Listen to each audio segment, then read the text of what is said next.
Olá, sejam bem-vindos de volta. Hoje o nosso 11º episódio. Hoje o convidado é o José Alípio, presidente, professor e técnico da Aquavida. Desenvolve um projeto muito bacana com atletas paralímpicos. E, José, seja bem-vindo. Fico muito feliz de ter aqui. Conta aí pra gente, quem é você, qual é o teu trabalho? Eu sou o José Alípio, hoje em dia tenho 48 anos, tenho a Associação Aquavida, né, que a gente trabalha com natação paralímpica para pessoas com deficiência física, intelectual, síndrome de Down, TEA, e no futuro nós gostaríamos também de ter os visuais, mas a gente não está encontrando eles, né, então é um público um pouco mais difícil de estar conseguindo, né, as mais diversas tentativas e a gente não está conseguindo trazer os deficientes visuais para as aulas de natação. O visual, acho que ele fica com um pouco mais de medo, de receio, será?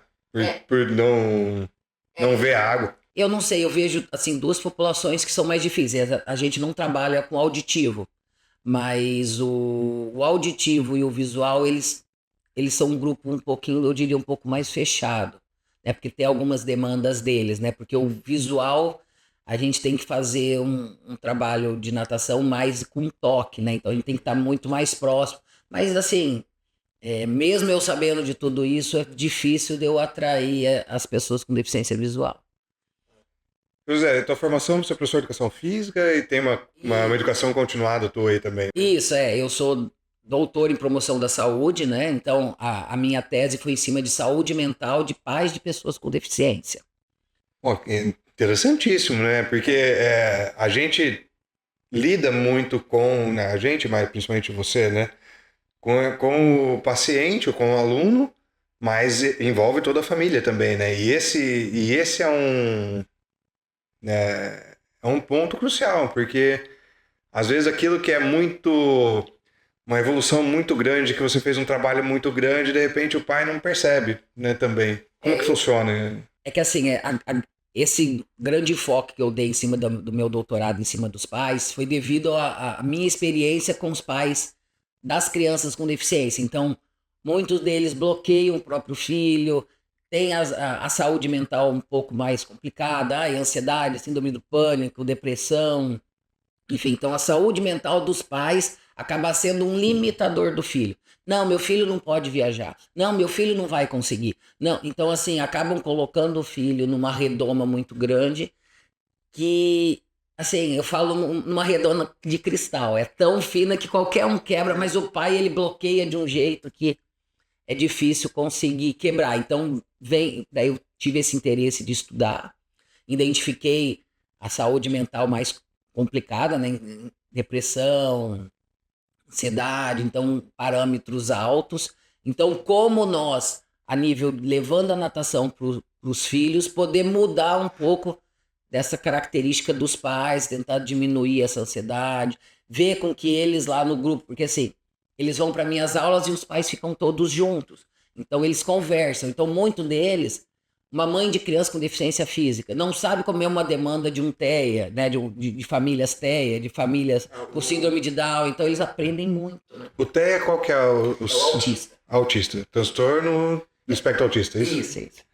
Isso. Cara, é muito legal porque é muito delicado, né? Porque um filho gera uma expectativa nos pais, né? E quando eu tenho meu sobrinho, meu afilhado, ele é síndrome de Down.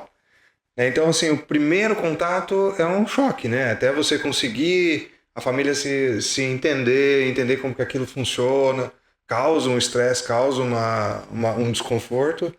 E ter alguém, né, com uma sensibilidade e um entendimento profissional para ajudar é fantástico. Isso aí até que você está falando, na psicologia fala do estado de luto, né?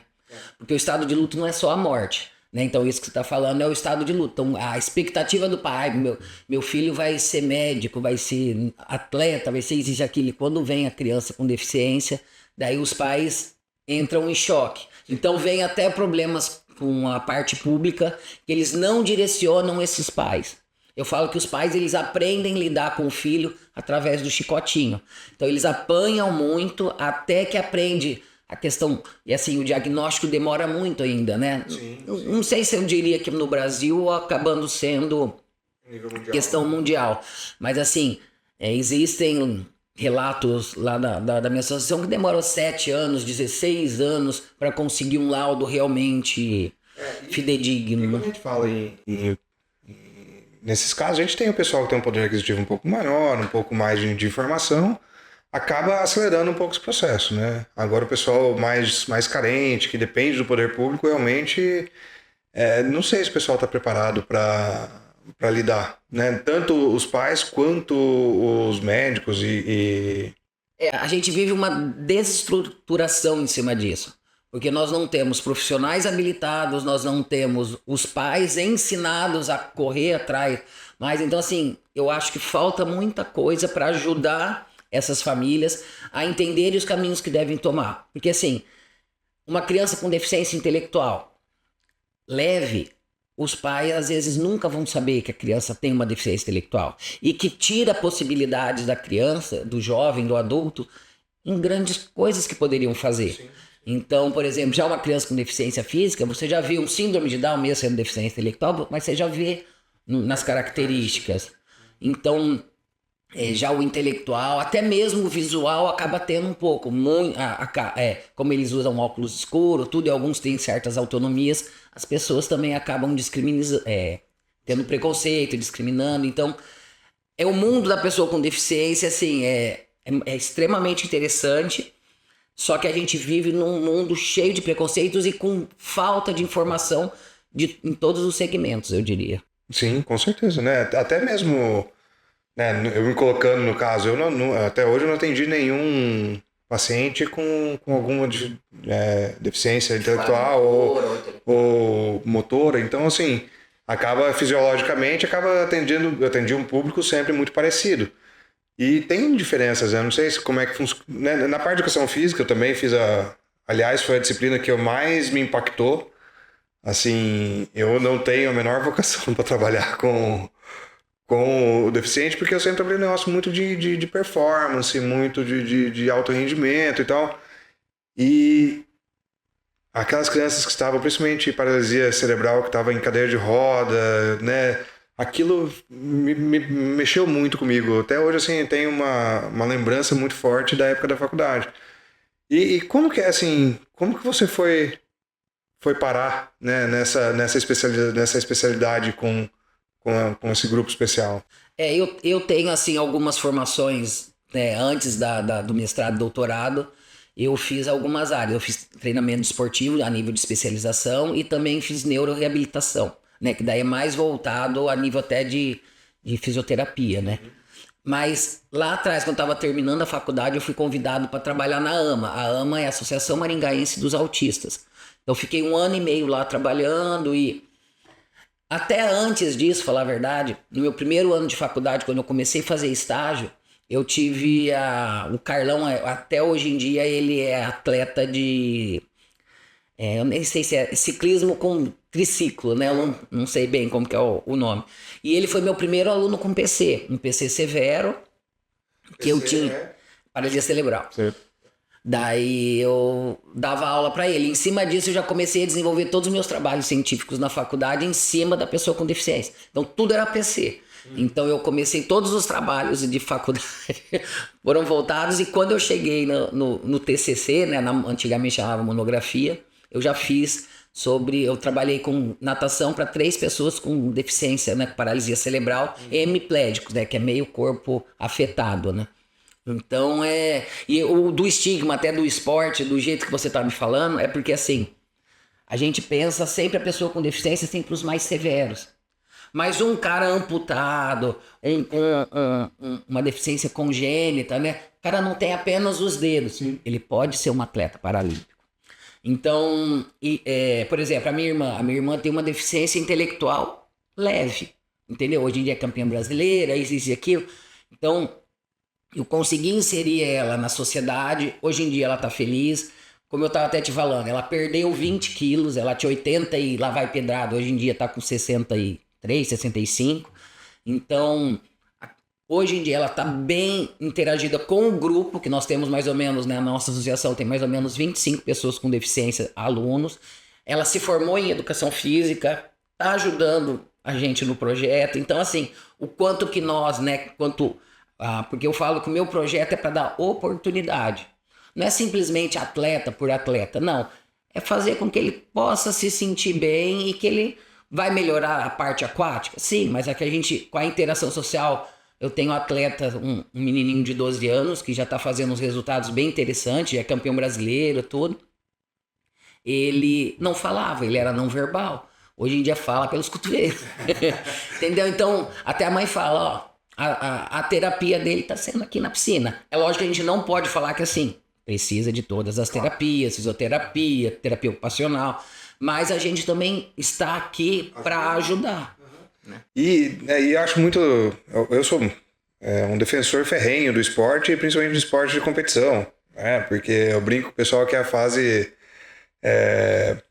pré-jogo de verdade, né? A vida... Porque assim, o esporte, ele sintetiza tudo que acontece na vida, né? Assim, cara, você vai ter um esforço, você vai ter uma recompensa, às vezes a recompensa não vem, você se esforça mais, lida com a frustração, tudo isso, então é uma simulação da vida, eu falo do esporte. Principalmente esporte de competição, né? Porque...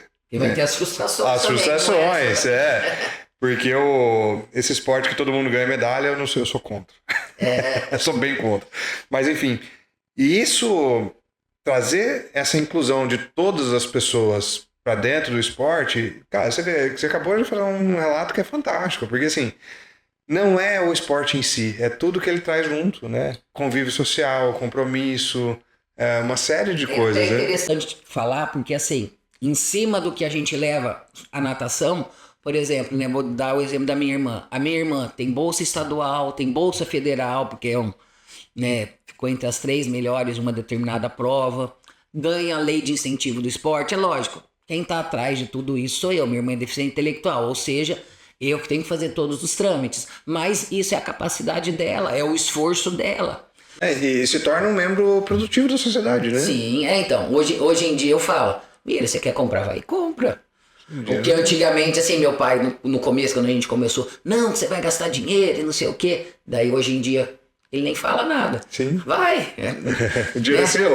Então, porque o dinheiro até não é da Miriam. Porque igual a gente finalizou um projeto que a gente fala do Pro Esporte. Então, todas as viagens de 22 e 23 foi pago pelo governo estadual, né? Através do incentivo do Pro Esporte. E a Copel que fez o patrocínio, né? Porque é por lei de incentivo. Então, é captação de recurso. E a Copel deu 100% do recurso para a Miriam. Então, você imagina, E hoje em dia ela mexe nas redes sociais. Até ontem eu tava brigando com ela. Miriam, deixa a pessoa que faz o marketing mandar primeiro, depois você manda. Quando vi, ela já mandou 2, 3 já. Então, assim, isso é bom. Se sente feliz e tá postando, tá? Então, pra mim, é extremamente...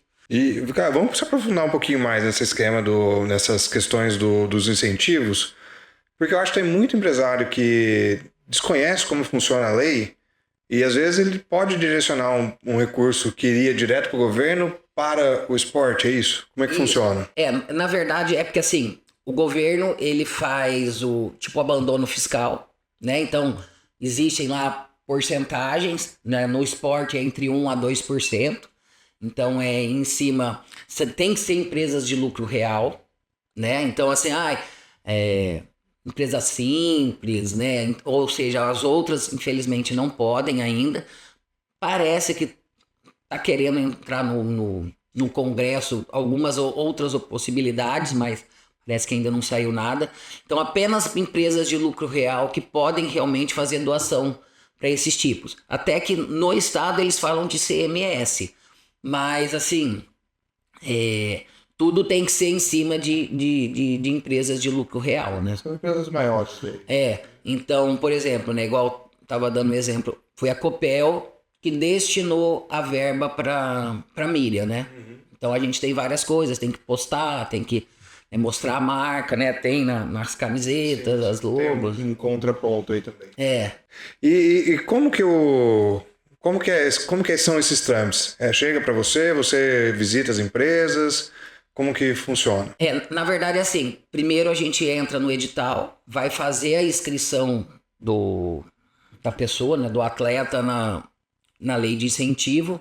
E daí, por exemplo, vamos dizer que nós somos entramos na cota, a gente é aprovado o projeto. Daí a gente vai começar, eles vão ficar lá, ó, agora você entra na fase de captação. Então daí, ou a gente consegue os captadores profissionais, eles já têm toda essa gama de empresas, eles já sabem, ó, eu tenho um atleta de natação, eu tenho um atleta de judô, eu tenho um atleta de uma equipe de basquete, enfim. E daí as empresas com maior sensibilidade vai lá, não, eu quero nadador, não sei o quê. E daí as empresas fazem a doação. Eu não sei muito a nível de contabilidade, porque precisa de fazer um trabalho dentro da empresa com o contador para que ele mande o aceite, que mande para a Receita, enfim, isso eu Tem uma não... burocraciazinha. Mas assim, nós conseguimos, né, até a gente fechou uma lei de incentivo federal, que nós conseguimos uma advocacia, né, Belinati Pérez, e também a Mobilize, né, que é uma empresa, ambas são de Curitiba, né, então nós logo, se Deus quiser, a Associação Aquavida vai ter esse benefício da lei de incentivo, mas daí é uma lei de incentivo federal, né? E porque assim, a estadual, o interessante da estadual é que pode ser pessoa física também, não precisa ser só jurídica, né? Só associação, por exemplo, né? Então, por exemplo, a minha irmã, a minha filha, a gente pode concorrer. Se vai ganhar, daí tem o trâmite. Tem todos os trâmites. Mas é uma forma do pessoal poder ajudar diretamente, né? Sim, é que eu não tô lembrando muito bem, mas acho que é 1 a 2% do montante. De imposto que ele poderia pagar. Isso, pode ajudar a associação ou a associação ou a pessoa, fazendo com que ela consiga gerar a vida esportiva dela ali e fazer o marketing da empresa, né? Sim, claro. A gente tem visto uma tendência mundial de responsabilidade social para todas as empresas e é um caminho fantástico, né? Como a gente falou, o esporte ele traz resultados muito bons com poucos recursos, né? Eu sempre falei, né? E sempre defendi isso, que uma criança que está treinando, seja 1 hora, 2 horas por dia, não está na rua 1 hora, 2 horas por dia. Está recebendo a boa influência de um técnico, de um auxiliar técnico, de boas lições, Tem interação social também boa, né? Então crianças focadas, né? Só tem benefícios. José, e classificação assim, pra gente entender, porque é uma gama grande, né? A gente vai ter a Paralimpíada pós a Olimpíada, né? E tem sempre um monte de sigla, um monte de coisa, e a gente acaba ficando perdido. Né? Quais são, assim, os grandes grupos que a gente tem de atletas paralímpicos? Na questão do mundo paralímpico, a gente, ou no caso assim, a gente tem que observar que existem vários comitês, né? Mas vamos colocar a Organização Internacional Paralímpica, né? O Comitê Paralímpico Internacional. Então eles têm a classificação dos deficientes físicos, dos deficientes intelectuais e dos deficientes visuais. Então, por exemplo, os físicos eles são divididos em 10 classes. De S1, né? Porque é do swing, né? S1 ao S10. Então, o S1 são os mais severos, né? Eu tenho uma atleta S3 e até o S10 que são os menos severos, aquilo que eu estava até te falando, né? Uma pessoa com uma deficiência congênita que não tem uma mão ou tem uma amputação de um pé, alguma coisa, entra em classes 9, 10. Então, esses são os deficientes físicos. Desculpa te interromper. Como é que era o nome daquele atleta de natação que ganhou um monte de medalha que ele tinha? O Daniel Dias. Daniel Dias. É S5. Ele é um S5. Ele já é considerado assim. Porque a gente divide em classes baixas e classes altas. De 1 a 5, classe baixa, de 6 a 10, classes altas. Né? Então ele já era com menos deficiência na classe S, né? Entre as classes baixas. Né? Entendi. E daí nós temos os deficientes visuais, que é da classe 11, 12 e 13. O 11 são os totais, né, os cegos. Daí o baixa acuidade visual é 12 e 13. Já os deficientes intelectuais, eles só são classe 14. Então é S14, né? No caso, a minha irmã, ela está na classe S14. Mas existe também um outro comitê que a gente fala de Virtus. A Virtus, né, que aqui no Brasil ela é pela Confederação Brasileira dos Deficientes Intelectuais. Então são apenas os deficientes intelectuais. Lá eles dividem em 3 categorias. Né, o I1, que são, vamos dizer, o S14 do do CPB. O I2, que são o síndrome de Downs e algumas deficiências juntas, mas ainda ou a Virtus ainda está estruturando isso, porque, por exemplo, a criança tem deficiência física e intelectual. Então, como comprovar ele para o I2? Então, tem essas possibilidades. E o I3, que abriu já o ano passado, que até esse meu atleta é campeão brasileiro, são os autistas, né? Se falava em autista de alta funcionalidade, né? Que antigamente se falava de Asperger, né? Mas hoje em dia eles aceitam qualquer autistas, mas ainda também estão moldando as regras. A Asperger caiu o termo. Caiu. Então agora qual que é o termo correto? Altas funcionalidades. Altas funcionalidades. Legal. Porque a gente vê, né, alguns que desenvolvem algumas habilidades extraordinárias mesmo, assim, né, que chamam muita atenção. Acaba sendo mais... Porque o autista, ele tem muito na questão do hiperfoco. Então, por exemplo, esse meu atletinha de 12 anos, né, para quem entende de natação, ele faz 34 segundos no 50 livre. Então, para quê? Ele tem 12 e ele é TDAH também. Então, se a gente analisar bem, ele tem uma habilidade motora muito grande. Faz capoeira, joga bola. Então, assim, faz cambalhota como ninguém. Porque antes dele começar com a gente, uma das formas dele extravasar, ele dava até 20 cambalhotas. Então, a gente já conseguiu quebrar esse estereotipo dele, né? Como alguns mexem as mãos, mexem a cabeça, tudo, ele fazia cambalhota. Então, tirou esse estereotipo dele e hoje em dia, né, igual eu falei, ele era não verbal e conversa, tudo, então tá aprendendo noções de disciplina, tudo, então tá bem legal, então...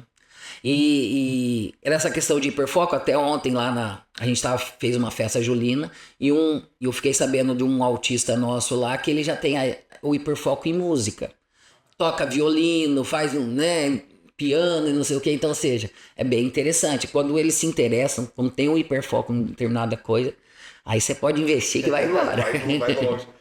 E lá na associação, onde que é a sede da tua associação? Na verdade, assim, a gente tem como um projeto de extensão da Unicesumar, né, porque como eu fiz meu doutorado lá, daí a gente conseguiu manter, né, eu terminei o doutorado ano passado, então eles manteram nosso projeto lá e a gente tá atendendo lá até agora, período de férias, né? E é bom que é uma estrutura fantástica, né? Isso, até mesmo, né, uma benção de Deus que eles estão reformando os banheiros, né, deixando mais acessíveis tudo, né, porque a nossa população, e a gente até estão fazendo um espaço muito interessante, que isso falta nas academias, em outros, porque eu falo de banheiro pais e filhos. Sim. Porque, e no nosso caso, quando a gente fala pais e filhos, pensa muito na criança pequena, mas o nosso não. A pessoa com deficiência intelectual, com um grau de severidade maior, ela precisa que a mãe talvez vai lá ajudar a trocar, não sei o quê. Uma criança com cadeirante, a mãe tem que ir lá trocar, ou o pai tem que ir lá trocar a menina. Então são demandas um pouquinho diferentes. Graças a Deus a Unicesumar olhou esse lado nosso aí e está tentando nos ajudar nesse sentido. Bacana, porque são necessidades bem diferentes, né? E o que me chamou, né, voltando na primeira fala sua lá, é esse apoio para os pais, né? Esse teu trabalho e estudo em cima não só do atleta deficiente ou da pessoa com deficiência, e sim para a família, né? Eu achei fantástico isso aí. Eu tenho sonhos ainda, né?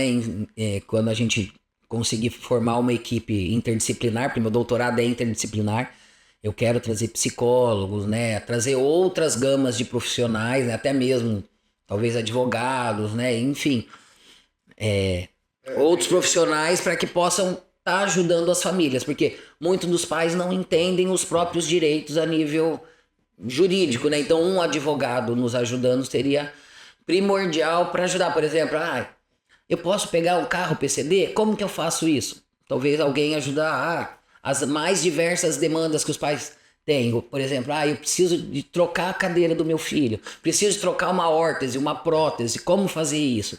E às vezes muitos pais hoje em dia eles entendem bem, mas eles têm que ir tudo para promotoria, né? Sim.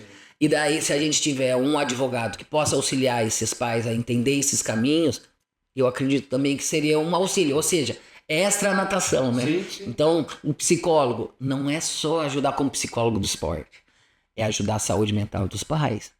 Porque muitos pais, não, meu filho não pode ir. Ai, como que eu vou fazer meu filho se trocar, se alimentar e não sei o quê? Mas daí vem um outro que os pais veem. E quando eu morrer, como meu filho vai ficar? Mas os pais, eles bloqueiam isso e querem deixar o filho ali debaixo da asa, mas sempre pensam nisso. E quando eu morrer, com quem vai ficar? Então tem que quebrar esse paradigma aí e tentar. Ana, e a gente vive numa era que até as crianças ditas normais sofrem disso também, né? Porque a gente tem pais super protetores em todas as esferas. Mas essa super proteção, ela é justificada, né? A gente tem que abraçar esses pais com um pouco de carinho, porque não é uma situação corriqueira, não é uma coisa que nem você falou. A hora que você falou do advogado, eu pensei justamente na sucessão, né? Quem que vai ser responsável pela herança desse jovem, dessa criança? Como que essas coisas vão funcionar? E acho que realmente falta a sociedade entender melhor e participar mais, né? Porque assim, a gente sempre tem aquele negócio de inclusão, isso, aquilo, mas falta profundidade na discussão. Eu falar a verdade, eu sou até meio polêmico a nível de inclusão, porque para mim é exclusão. Porque quando uma criança com deficiência entra numa sala dita convencional, eles sofrem vários tipos de bullying, por professores incapacitados, por crianças e familiares dessas crianças que não entendem a deficiência, ou seja, não chega perto dessa criança, ai, não faz isso, como se tivesse uma doença venérea, uma doença contagiosa. Então, assim, daí eu não sei o quanto que essa inclusão é benéfica, entendeu? Porque a gente viu a gente, acho que todo mundo lembra muito da PAI, né, do trabalho das APAES, e foi tirado um pouco o papel da PAI para incluir essas crianças na escola normal, né? Eu também concordo contigo, eu acho que tem algumas Então, mas como eu quero te situações dizer, não a gente funcionam muito bem. é como educar. Igual, por exemplo, uma das coisas que eu debato um pouco também na escola, você teve alguma vez que você poderia ser um pai atípico? Poderia ser um pai de pessoa com deficiência? Eu nunca tive. Eu sou um irmão atípico, porque eu tenho uma irmã com deficiência. Mas a minha mãe, a vida inteira, tratou a minha irmã como normal, mas com dificuldades, como ela sendo preguiçosa, acomodada. Só que ela tem um lapso cognitivo, ou seja, às vezes ela entende, vai fazer, mas no outro dia não é que ela quer má vontade, ela esquece, ela não tem. Eu gosto de trabalhar muito com reforço. Sim. Então são reforços diários. Se, por exemplo, eu passo uma criança sem deficiência, um movimento da natação, eles vão aprender a parte motora muito rápido. Às vezes a criança com deficiência intelectual ali, eles vão demorar meses, anos. E nós, professores, temos que entender essa demanda e ficar assim, né? Eu gosto muito de sorrir, falar, cabeção, você errou, hein? Mas assim, sempre bem tranquilo, nada naquela pressão de. Então... Porque acho que essas pequenas vitórias, assim, acho que são, dependendo de qual classe que esse atleta deve ser uma satisfação enorme, né? Porque para um atleta normal, a gente busca um desempenho e tal. Consegue a uniformização, né? Consegue uniformizar todos. Sim. São 10 tiros de 100 pernas, são 10 tiros de 100 braços. Todo mundo vai fazer em tempos diferentes, mas vai. Mas como que eu vou trabalhar com o intelectual, com o visual, com o físico, com... É um treino para cada um. Então assim, eu hoje em dia, eu estruturei uma metodologia por tempo. Em vez de, sei lá, 10 tiros de 100, eu faço 10 tiros de 2 minutos. Porque mesmo a minha criança mais severa, quanto a minha criança mais hábil, que, né, igual a minha irmã que não tem deficiência motora, vão fazer mais metragens, mas ambos vão acabar no mesmo momento que o meu. E é legal que todo mundo termina junto. Terminam junto e fazem o descanso da intensidade que eu quero. Se eu falar, eu quero uma intensidade alta, eu quero um A3, todos vão fazer da melhor forma. Você imagina esperar a minha menina, que ela é S3, que ela faz os 25 metros em 1 minuto. E a minha irmã 100 metros que faz em 1 minuto e 30, vamos dizer assim. Ou seja, não tem como colocar na métrica. Então, por tempo, faz na hora que ela terminar, ó, parou todo mundo, subiu lá, vão para as bordas ou fica parado no local.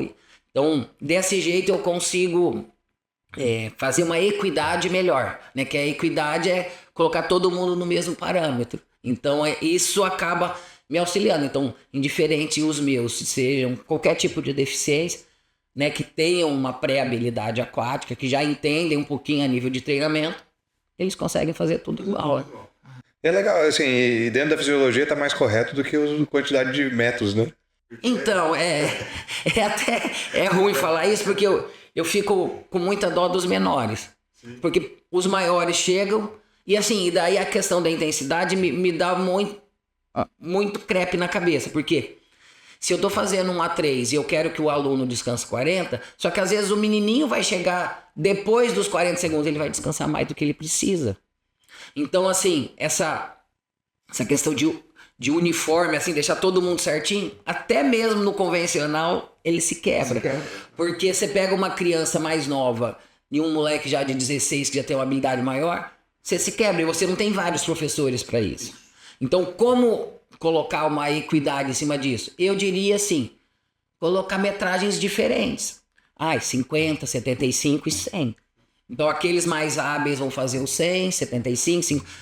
E daí, sim, teoricamente daria, mas eu prefiro os 2 minutos. Eu acho, assim, a gente vê intensidade por tempo, né? Então, a TPPC, glicose anaeróbica, glicose aeróbica, né? Tudo isso é a intensidade e o tempo determina muito o quanto que você consegue. Eu quero 100%.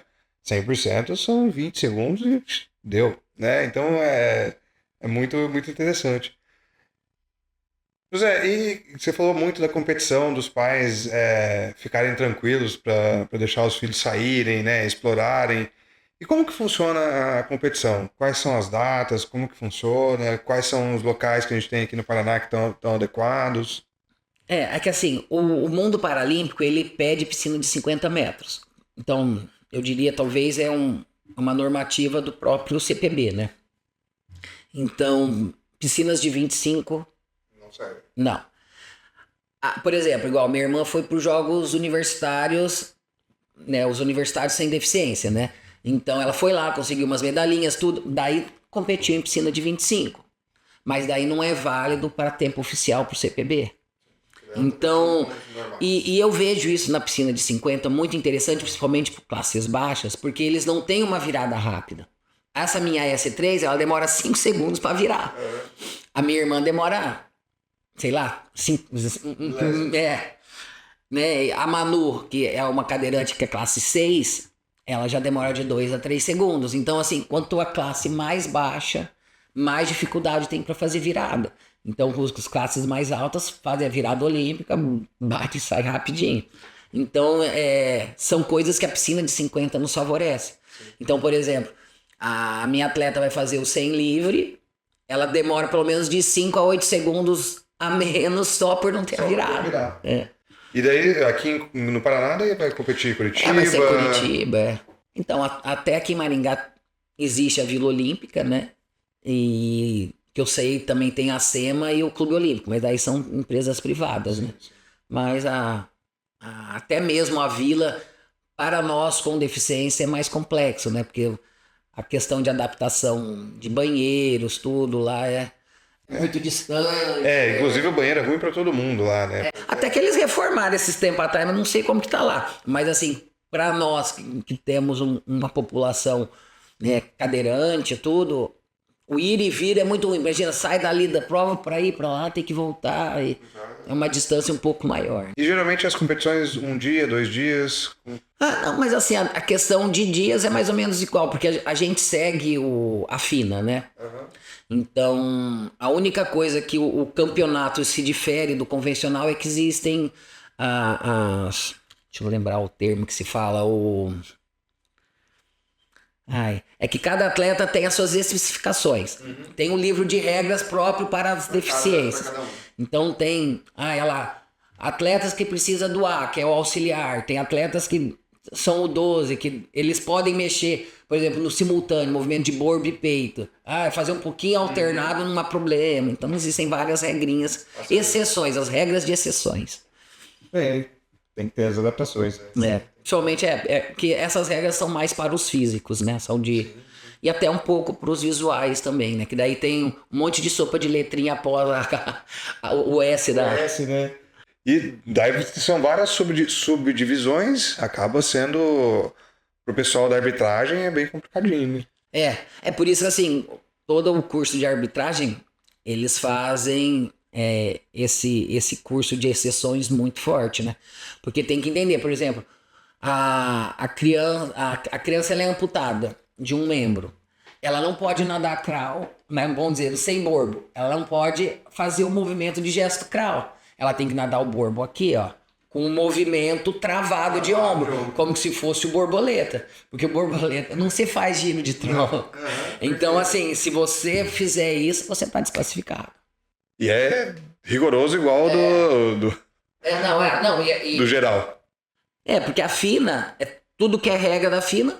Porque, por exemplo, essa minha atleta S3, ela nada peito. Ela foi até desclassificada no brasileiro agora. Porque ela começou a ter muito espasmos e começou tipo pedalar. Movimento alternado. Desclassificou. Entendeu?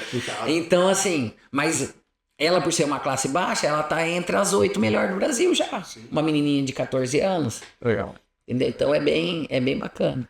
E nas viagens, como que funciona? Assim, porque daí a gente tem a curiosidade de saber, né, pro pai que vai deixar, como que funciona. Eu sou um cara meio tranquilo nisso. Porque, por exemplo, a Ana é uma S3, então a mãe tem que ir. Porque vai fazer a higienização, vai ajudar na alimentação, né? Dentro da piscina daí eu ajudo, porque eu entro... Porque quando se tem esse azinho, é auxiliar. Então eu entro para auxiliar, para colocar ela dentro da piscina, para tirar ela da piscina. Eu deito na piscina para segurar o pé dela para ela fazer a saída. Então existem várias adaptações. A Manu, que é uma outra atleta S6... Antigamente até eu entrava mais, hoje em dia a mãe já entra, porque como ela não sai mais do bloco, devido a algumas coisas que estão acontecendo com ela, ela sai de baixo. Então a mãe leva a cadeira, a única função da mãe é ajudar ela a sair da cadeira, ela sentar, entra na piscina e depois a mãe leva a cadeira para um determinado lugar para a filha sair. Então essa é mais tranquilo. Né? E daí, por exemplo, os visuais, eles têm o tupper também, né? Que é tipo uma vara de pescar com uma bolinha que bate nas costas para eles entenderem que estão chegando na borda. Então daí também eles têm os auxiliares que eles podem entrar na arena da piscina, né? E outros esportes, você chegou a ter contato também, além da natação, basquete de cadeirantes? Quais são... Assim, mas a título de curiosidade, assim, quais são os esportes? São 22, né, no total. 22. Existem vários tipos de futebol, né? Futebol para cegos, futebol para amputados, futebol para PC, né, que é paralisia cerebral.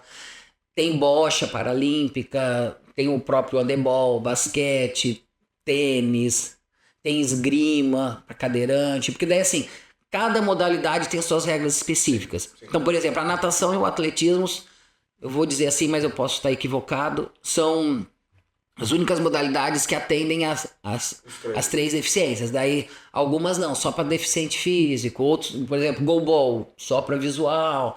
Então, mas se eu não estiver enganado, são 22 modalidades que a gente vai ter agora na Paralimpíada. Né?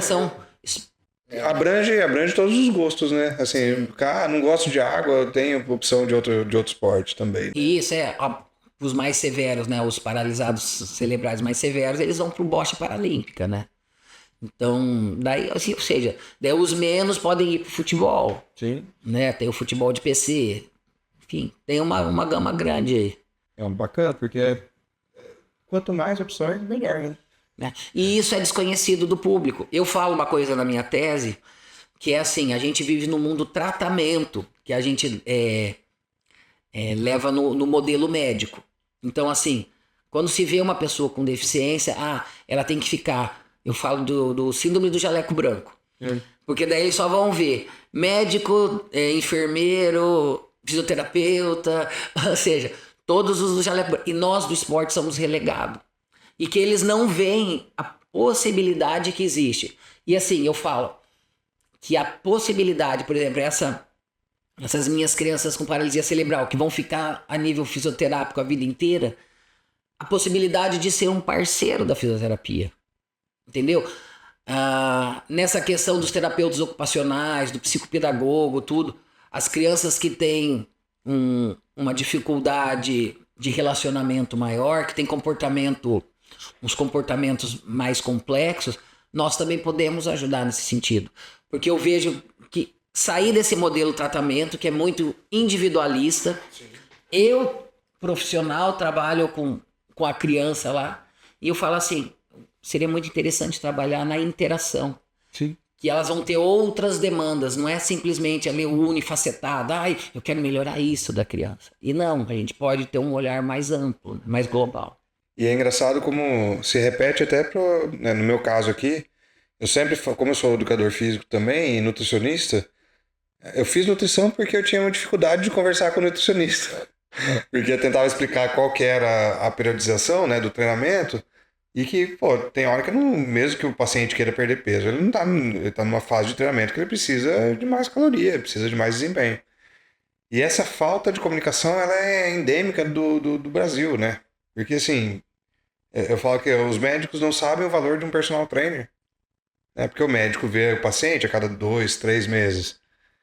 E o personal trainer vê pelo menos 3 vezes por semana, 2, 3 vezes por semana. Então, a quantidade de informação que o personal pode trazer lá para o médico, para o fisioterapeuta, para o pessoal, não faz. E quando a gente fala dos atletas especiais, da população especial, mais ainda, né? Porque, e outra, né? Eles precisam se divertir também, né?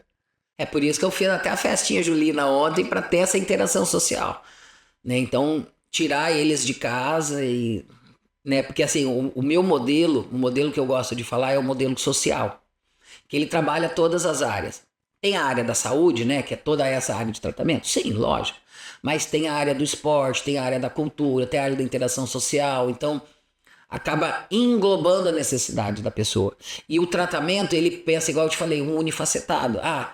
Se ele é um paralisado cerebral, eu vou melhorar o ângulo de cotovelo dele, que é um pouquinho mais rígido.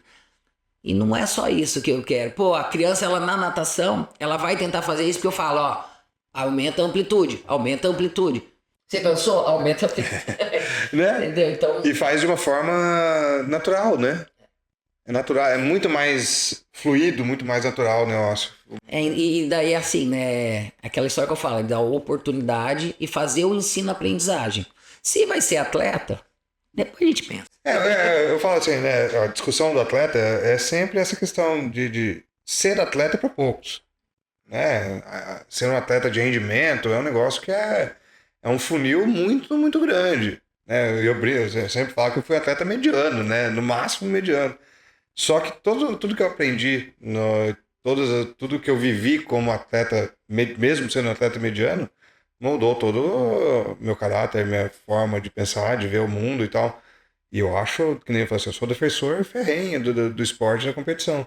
E privar essas pessoas que já têm uma certa privação física e intelectual, que ela foi obrigada a ter, né? Não estava na escolha dela. Ou é a parte, né, de deficiência.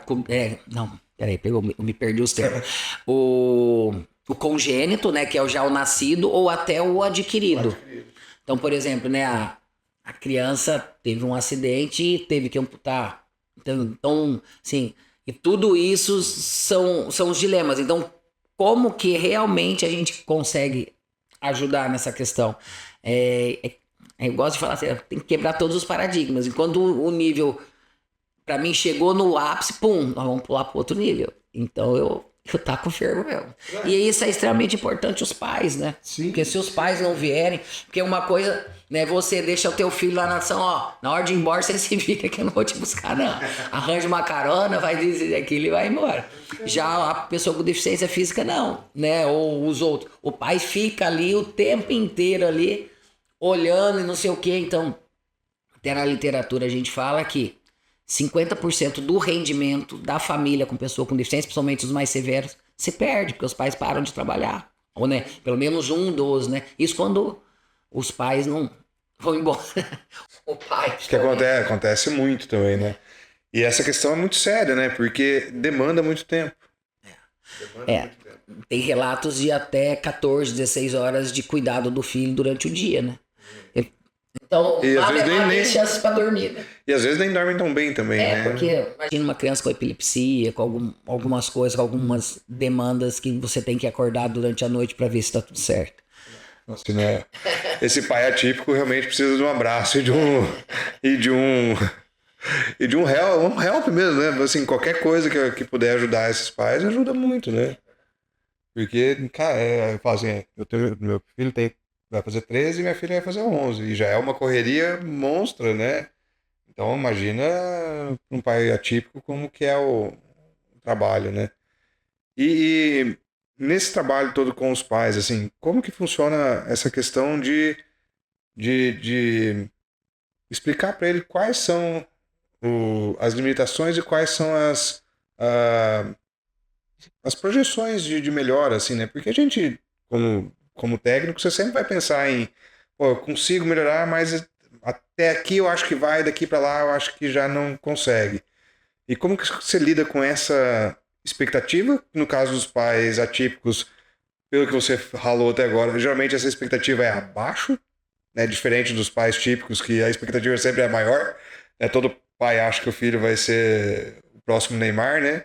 Então, como que funciona essa adequação entre a expectativa dos pais, a sua expectativa e o trabalho com a criança? Hoje em dia essa questão de expectativa ela até tá um pouco mais fácil porque eu já tenho exemplos, né? Mas mesmo eu tendo exemplos, mostrando para alguns pais que é extremamente importante, ó, se manter logo, né? Se você me autorizar, eu gostaria de oportunizar essa questão de campeonato para eles. Eu já acabei perdendo pais na associação, porque quando você chega nisso, entra em vários problemas sociais ali dentro da família que a gente não consegue quebrar. Mas assim, aqueles que até hoje entenderam tudo, e é como eu te falei, tem alguns técnicos no Brasil que falam, não, o pai não pode ir não. Mas só que daí eu já vejo diferente, existem demandas muito diferentes. Sim. Tanto a minha S6 como a minha S3, existem demandas que eu jamais vou poder ir. Quem vai trocar elas? Quem vai colocar o fast? Eu não posso entrar no banheiro. Entendeu? Então, assim, ajudar na alimentação, ajudar enfim, uma das coisas existem, por exemplo, até a higiene pessoal. Existem, né, muitos cadeirantes que precisam de fazer a sonda de alívio, até mesmo fazer a sonda de lavagem intestinal. Então, Foge, né? foge da CEAD.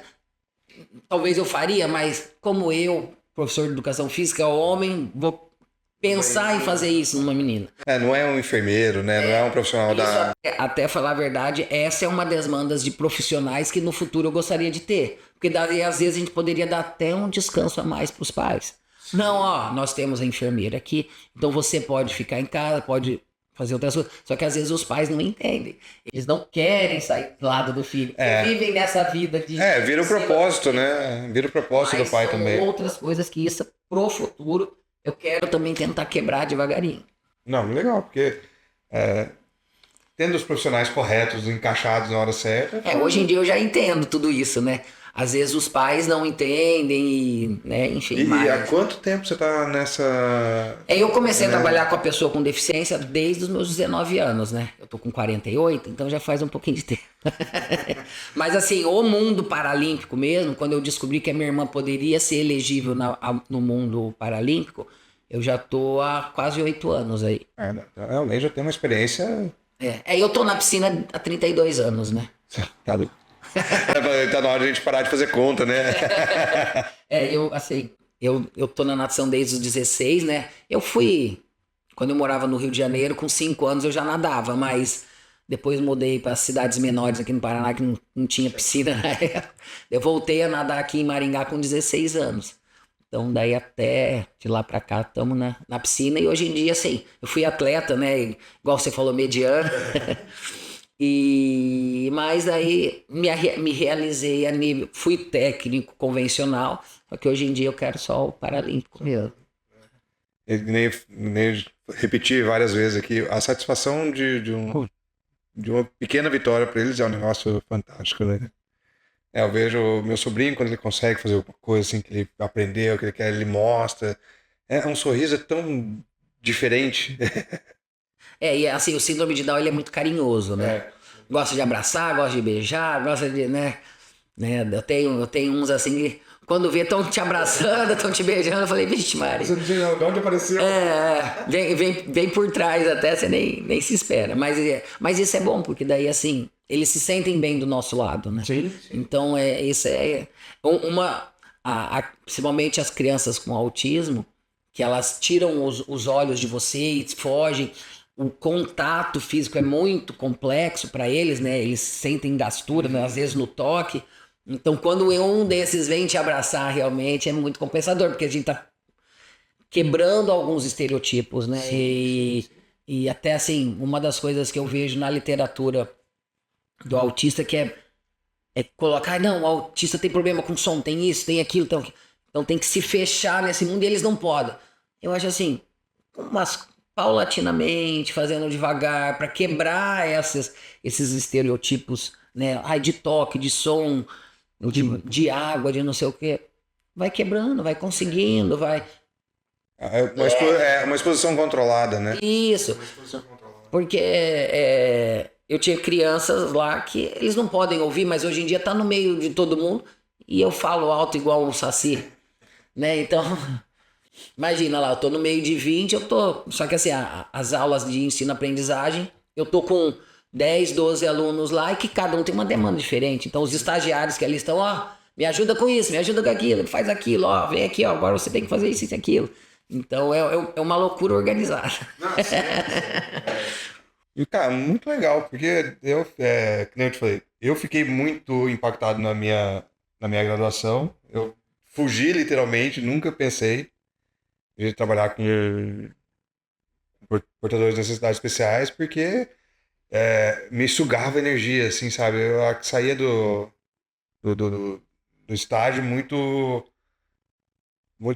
sofrido. Eu acho que, assim, e os pais têm essa característica também, assim, de às vezes estar assistindo ou vendo e sofrem mais do que os pais normais, do que os pais de crianças normais. Não é o termo, né? Qual que seria o termo correto? Criança sem deficiência, né? Porque normal não tem ninguém, né? Então, assim, a gente que é pai de criança sem deficiência, a gente já sai meio. Tem dia que a gente sai meio esgotadão ali de gritar, e de torcer, e de. Né, essa expectativa. E esses pais de crianças atípicas, assim, cara, como que eles. Como que você vê que eles gerenciam essas emoções que são mais intensas, porque os riscos são maiores, as apostas são maiores, eu acho. Eu acho assim, né? No começo, sempre os pais ficam com medo. Qualquer deslize que a criança faz na água, não, ele vai se afogar, eu vou pular pra pegar meu filho. Não, calma, tá? Tô vendo. Porque assim, com os mais severos, eu sempre tô dentro da água. Então, até mesmo eu converso com alguns quando trazem crianças mais severas, falo, vamos começar com aulas particulares, assim, assado, até que eu consiga inserir ele no grupo, né? Mas assim, teve uma vez que essa minha atleta S3 escorregou, começou a beber água, ela se apavorou, eu tive que enfiar minha mãozinha lá. Até nos jogos escolares, não sei se você tava no ano passado, o ano passado foi aqui em Maringá, né? Ano passado foi Apucarana. O ano retrasado já, será? Enfim, que foi aqui em Maringá. É que depende da idade. Mas teve uns jogos aqui em Maringá, daí essa minha S3 foi o primeiro campeonatinho dela, e ela travou na raia. E não conseguia sair. E ela se apavorando. Daí eu gritei lá, Ana, se concentre, faz tal coisa. Daí ela começou a sair. Mas eu já tinha tirado o tênis. Eu vou pular. Mas daí ela, devagarinho, conseguiu. Daí foi, nadou, competiu. E hoje em dia já tá competindo nas fases finais do CPB. Porque a primeira, segunda fase e o brasileiro do CPB são os 3 campeonatos mais fortes do Brasil. Sim.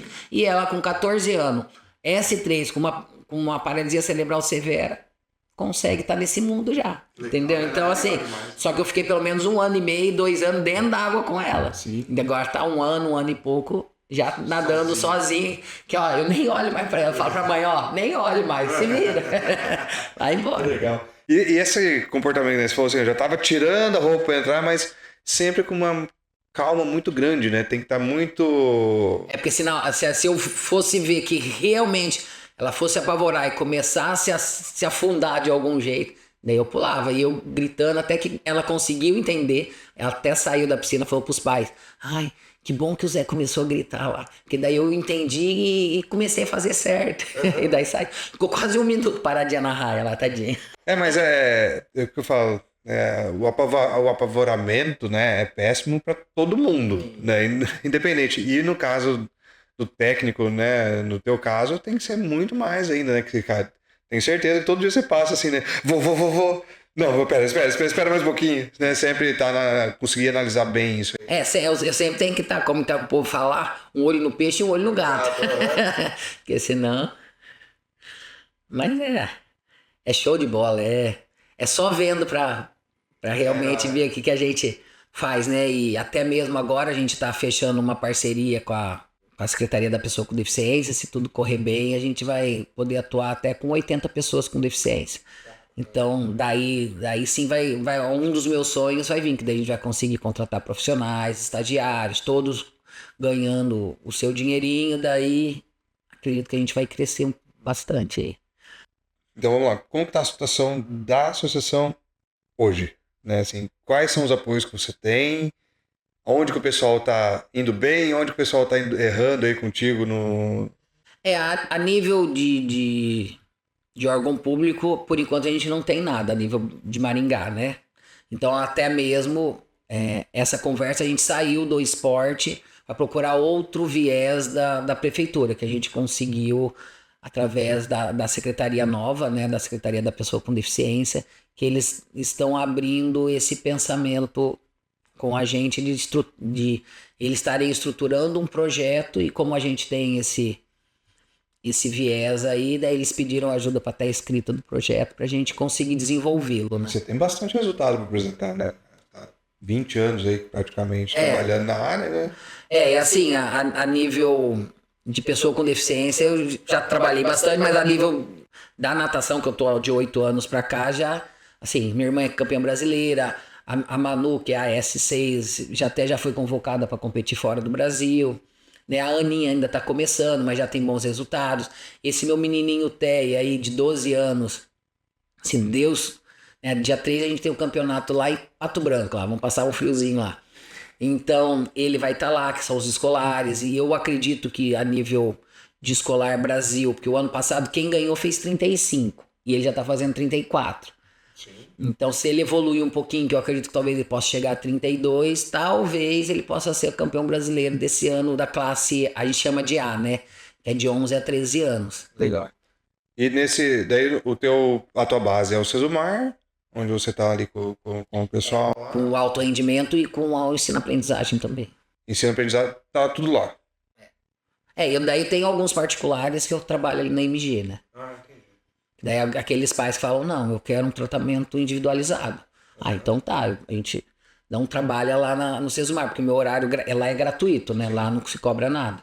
Mas daí se o pai fala, não, meu filho ele não se enquadra no grupo, eu gostaria de aulas particulares, ó. Daí a gente pode ter essa possibilidade XY. Que bom, né? Tem outros pontos de apoio. E nesses projetos todos que você está angariando, o que a prefeitura deveria fazer ou o que o empresariado deveria fazer, além do que a gente já discutiu sobre a questão da lei de incentivo, assim, o que você sente mais falta do poder público e falta do poder privado também? Até a gente teve uma conversa com o prefeito, que ele falou assim, não, que o esporte ele pode te ajudar indiferente à associação, né? Então a gente pode abrir sim um viés para te ajudar também. Mas daí o atual secretário ele não entende assim, e daí a gente não conseguiu nada pelo esporte. Então até mesmo a gente não está participando de alguns jogos que seria pelo município, que a gente participa por outros, por falta de apoio, e a gente achar que realmente a gente tem que que mostrar que nós somos importantes e que a gente precisa, sim, de também ajuda financeira para que a gente possa manter os nossos atletas no ápice do esporte, né? Sim. E eu poder, assim, né, me colocando como parte da população, né, que trabalha no setor privado, é conhecer um pouco mais, né? Eu falo o seguinte, né?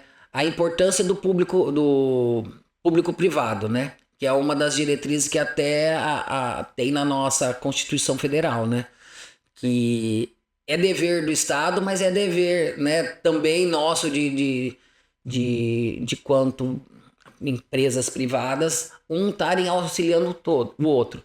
E nós, como entramos como terceiro setor, a gente entra não com parte financeira, mas sim ajudar a essas organizações a terem um trabalho que não existe. Por exemplo, os centros esportivos, hoje em dia eles falam que atendem 10% da população com deficiência. Mas é como a gente estava conversando na questão de inclusão. Os professores entram, pegam uma criança lá com uma deficiência física, mas o professor está sozinho. Como que ele vai atender 20 mais 2 pessoas com deficiência? E sendo que esse professor não tem habilidade, não tem capacidade, não teve instrução para atuar com esse público. Sim, sim. Entendeu? Por exemplo, eu tenho atletas meus que nadam no centro esportivo. Mas eles nadam tão bem quanto as pessoas que estão nadando com ele. Mas daí, tranquilo. Mas assim, aí a gente sai do nível ensino-aprendizagem e coloca aqueles mais aptos. Sim. E enquanto a associação, enquanto a sociedade, elas precisam de outras demandas muito grandes. Sim, sim. Enquanto os professores conseguem atender uma pessoa com deficiência visual, quanto conseguem atender um TEA? TEA tem suporte 1, 2 e 3, deficiente intelectual tem o leve, moderado, severo e profundo, o paralisado cerebral tem todas essas gamas também, os mais severos, os mais leves, mas daí a gente vai colocar só os mais leves. Você está oportunizando sempre os que menos precisam, mesmo sendo pessoas com deficiência, mas que têm menos dificuldade de ir e vir, de fazer. E os mais severos que estão quase presos dentro de casa. Né? Então, eu quero ser uma referência no futuro de técnico no Brasil de classes baixas. Porque não se tem. Não tem. E até mesmo a nível mundial, se a gente olha, por exemplo, agora na Paralimpíada vai ser bem legal ver, às vezes não fecha a final. No mundo inteiro não se fecha 8 atletas para fechar uma final de classe 2, classe 3, né? S3, S2, S3. Porque realmente é difícil, é um trabalho. É a natação adaptada, na verdade. Porque muitos gestos motores você não vai ver no convencional. Realmente bom, Né? Braçada dupla, por exemplo. Porque assim, a regra do costas, por exemplo. Por que a gente nada alternado? Porque é mais rápido. Mas você quer fazer braçada dupla? Fazer tipo borboleta de costas? Se pode. Mas não é o mais rápido. Por isso que ninguém faz. Ninguém usa. Mas a Ana mesmo, essa 3, ela faz braçada dupla. É o mais rápido pra ela. Sim. Até o elementar ela faz, né? Que é aquele gesto rentezinho dentro d'água. Vai competir, se vira. José, cara, muito obrigado por ter vindo. Acho que assim, abriu um leque de conhecimento e de coisa que eu não tinha e com certeza o pessoal de casa também ele não tem. E, cara, parabéns pelo trabalho mesmo. Se alguém até quiser, né? Se tiver alguns pais que tenham pessoas com deficiência aí, quiserem trazê-los para aprender, né? A nadar, tudo. E talvez algum empresário que queira nos ajudar. Bacana demais.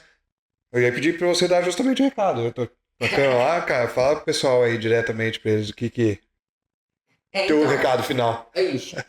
Então, né? Gostaria de te agradecer primeiro pela oportunidade, né? Porque assim, é um mundo muito obscuro ainda. Pouca gente realmente conhece, né, as reais necessidades. Então a gente realmente, né? Eu abro aqui as portas para outros pais que queiram conhecer, né? No caso, eu atuo especificamente com a natação, mas trazer essas crianças, jovens e adultos para a prática atividade aquática, né? Eu nem falo natação propriamente dito, porque é um ensino-aprendizagem. Eu trabalho com o método Haluik, que ele vai fazer uma adaptação ao meio líquido, né? Então esquece a natação propriamente dita. Natação vem mais pra frente.